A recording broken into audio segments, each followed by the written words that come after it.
Hey everybody, thank you for joining. It's been a crazy week as I look at Bitcoin up over $4,000 in a matter of hours. It is crazy, and that's the reason for this video today. So without further ado, as always, let's just jump right in. I'm going to talk about Bitcoin, Microstrategy, the market conditions we are in today, as well as FOMO and exactly what's going down. So quick disclaimer, none of this is financial advice. More things that I'm seeing and noticing in the marketplace today. So if you are investing, please work with your financial advisor. And again, math, the future of money.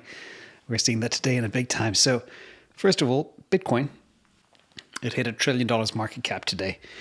So the significance of that is extreme. First of all, it took 12 years to get there. And the big question I have is how long will it take for the market cap of Bitcoin to be 2 trillion for it to double?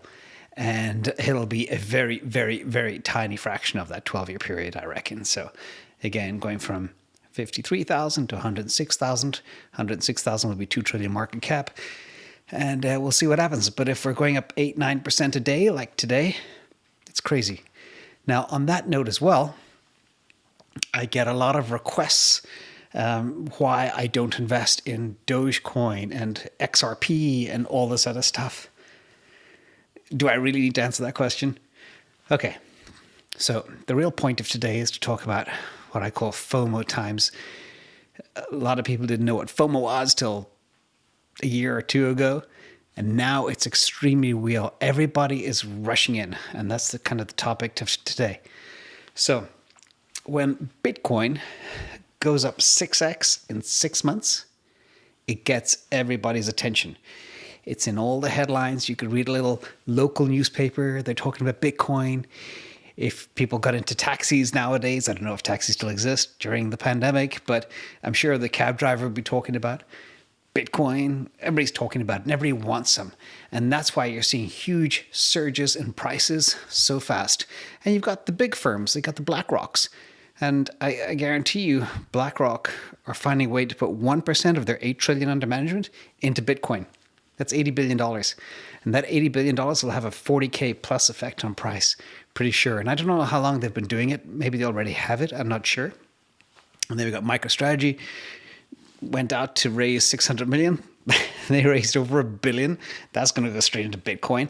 And then you got everybody else jumping in. So this is really crazy, parabolic, super cycle times. I don't know what name you want to put on it, but it's all happening.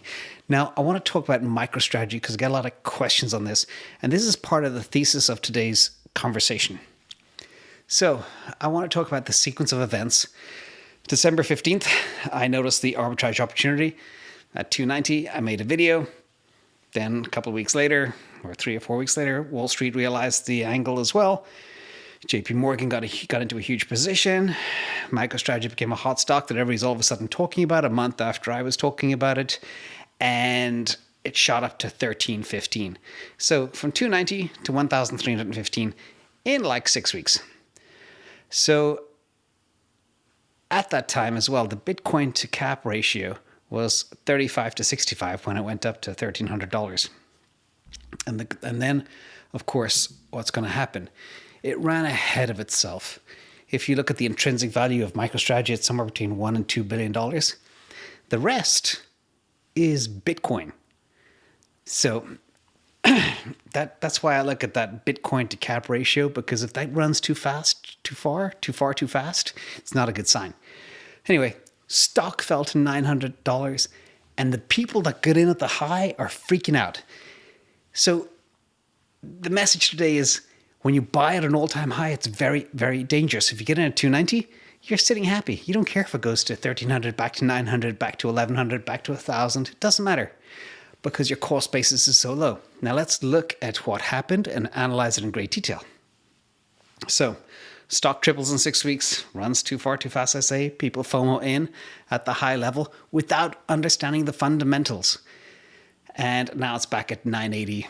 And it'll be up higher again tomorrow morning if Bitcoin continues to spike like it is right now. But now the Bitcoin to cap ratio is about 50-50, which is much more comfortable. Again, that assumes that they're going to get another, call it 20,000 Bitcoins on top of their big existing shareholding of 70,000 plus. So they'll have 90,000 Bitcoins. And if 90,000 Bitcoins goes up to $100,000, that's a lot of money. So again, that's over 9 billion plus the 11 billion. And you can do your math for the stock price from that market capitalization. So that's what people need to start thinking about. But always remember, don't run ahead of the market. Don't be the last one to buy at a peak. Wait, be patient. So, FOMO times. I want to talk to you all a little bit about what I've lived through. I've lived through 2 oil crises. I lived through Black Monday in 1987. I lived through the early 1990 recession. I lived through the dot-com bubble, which was a tough time. I lived through the subprime mortgage crisis, another tough time. So does anybody see a pattern here? Hopefully you see that things happen in cycles. The whole world is a cycle. Time is circular. And I'm not saying that another crash or crisis is coming, but like an earthquake in California, you could argue it's overdue. So I'm going to talk about bubbles now for a second. Look at this beautiful bubble. And it's always very important. And if you've heard me in any of my videos or on Patreon, I talk about timing. Timing is the most important thing. And a lot of people say you can't time the market, but that's what I've done my entire life. So you can. Well, at least I think you can. And you can be right 80, 90% of the time. But the point is, you can't just jump in when everybody else has already jumped in and it's a FOMO time, because that's the worst time to get into the market. So I'm going to talk about what I call a bubble indicator. So bear with me. As usual, there's a conclusion at the end of all this. So my bubble indicator is when people start doing things outside of their core. For example, you're in a line at Home Depot and you have carpenters talking about Bitcoin. Or you're in a taxi and the cab driver is talking about Dogecoin. This, for me, is a sign of a bubble. When everybody is FOMOing in and things are becoming irrational. Now, I'm not saying that Bitcoin is going ahead of itself. As you guys know, I'm extremely bullish on Bitcoin. My very first video, if you look at it, a lot of people are saying, well, your price targets have changed since September, October 2020. Yes, they have, because everything's happened a lot faster. And the supply has gotten a lot skinnier. And that's the whole thesis, supply and demand. And that's what makes Bitcoin so brilliant. So let's talk a little bit more about some of these indicators that I've looked at historically. First of all, the SPX, which is the S&P 500, and the PCR, it's what I call put-call ratio, is now greater than 1.66. So why is that important? Many of you probably never even heard of the PCR or put-call ratio. But that means there are 1.66 puts purchased for every call. And when that happens, that means people are making a bet that the market, the S&P 500, is going to fall. Let's look at that chart again and zoom in a little bit. You can see, even after COVID, the put-call ratio was below 1. And typically when it's below 1, people are more bullish and they're buying more calls. But now you can see we are at an all-time high since basically 2016. So for me, that's a red flag. I like to look at patterns. I like to look at numbers. That tells me the smart money is betting on a dip. Let's look at something else. So this is the S&P 500 versus the balance sheet. And you can see the correlation here. So historically, the S&P 500 is the pink line and the federal balance sheet is the blue line. Normally, the S&P 500 is above, but now the federal balance sheet is below. So that is another indicator that is a little bit upside down and gives me reason for concern, okay? And that's all tied back to, as usual, inflation. Okay, let's jump into the conclusions real quick. This is going to be a short one today, but it's one that I want to kind of cool the temperature in the room. And I'll explain why. First of all, a little bit of a warning here. Get rich quick, get rich button. So I started this channel to help people find freedom, and they saw me do some trades, and I turned a very small amount of money into a very large amount of money in a very short period of time. And all of a sudden, everybody wants to get rich quick. Everybody's messaging me, oh, I've got $5,000. Can you help me make $20,000 in 8 weeks? Or I've got this. Can you quadruple it for me? Or help me, I need this. Get rich quick, going in with that mentality is dangerous, because when you have that expectation and you have that somehow sense of urgency, you make mistakes, and it's dangerous. Okay, there's no such thing as a get rich quick scheme. Yes, you've seen me get lucky and make some good picks, but as I said many times, they happen sometimes once a quarter or twice a year or once every year, or sometimes nothing happens for a year. I've got to wait for the right opportunity, wait for the right market conditions.